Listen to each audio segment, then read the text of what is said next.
Speaker, it is something that we need to think about, that this report came after some chaos that came from one of the principals saying his election was stolen.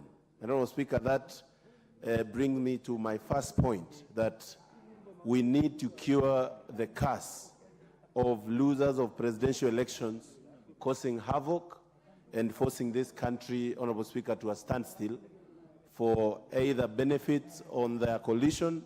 And Honorable Speaker, I believe that while we are actually conversing on this report, it is important to see a continuous dialogue committee. And Honorable Speaker, I believe the Truth and Reconciliation Committee should always be there to continue with the conversation of bringing together whenever there is havoc, with the issue of people going to the streets, putting their sufurias on the head. And Honorable Speaker, that can be something that can help this country. Honorable Speaker, we should not always converse when there are chaos, but we should always converse when the country is actually moving on well. And that is why I believe the offices that have been suggested must always bring that conversation between the minorities and the majority, Honorable Speaker, in this country. Honorable Speaker, while I'm thinking about this NADCO report, Honorable Speaker, and the many suggestions that have come up in terms of the offices of the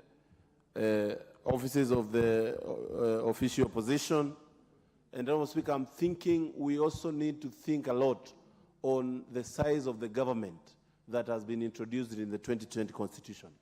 Honorable Speaker, I believe as far as Kenyans are working so hard, paying taxes, we have a humongous government that is actually taking a lot through recurrent expenditure and denying a very crucial part of our development in this country. And Honorable Speaker, I believe the issue of entrenching the funds, especially the NGCDF fund and the GAF, and also the word for it, Honorable Speaker, is something that I welcome in both hands. Honorable Speaker, I have seen many members of county assemblies really begging their governors, singing praises to their governors so that they can survive, Honorable Speaker.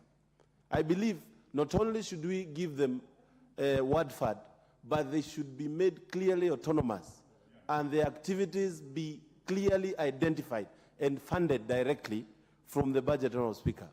That will make them be more effective, and they will be able to carry out their duties of planning the county governments and oversighting on what is being done by the county governments, Honorable Speaker.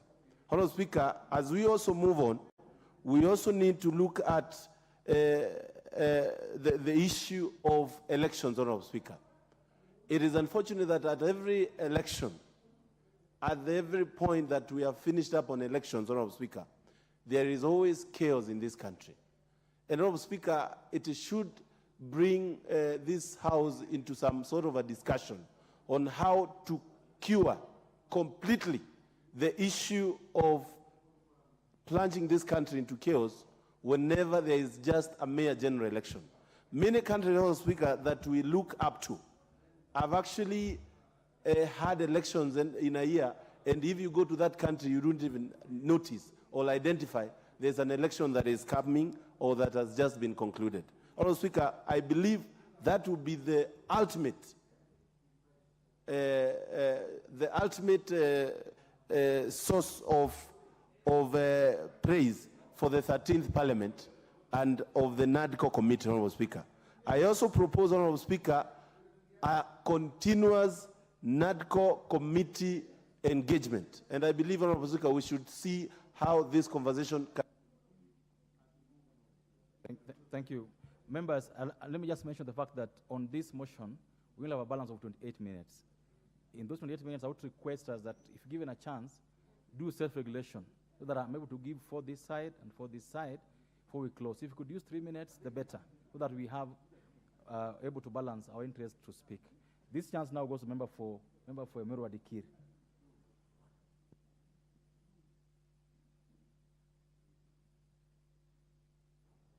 Thank you, Speaker, for also getting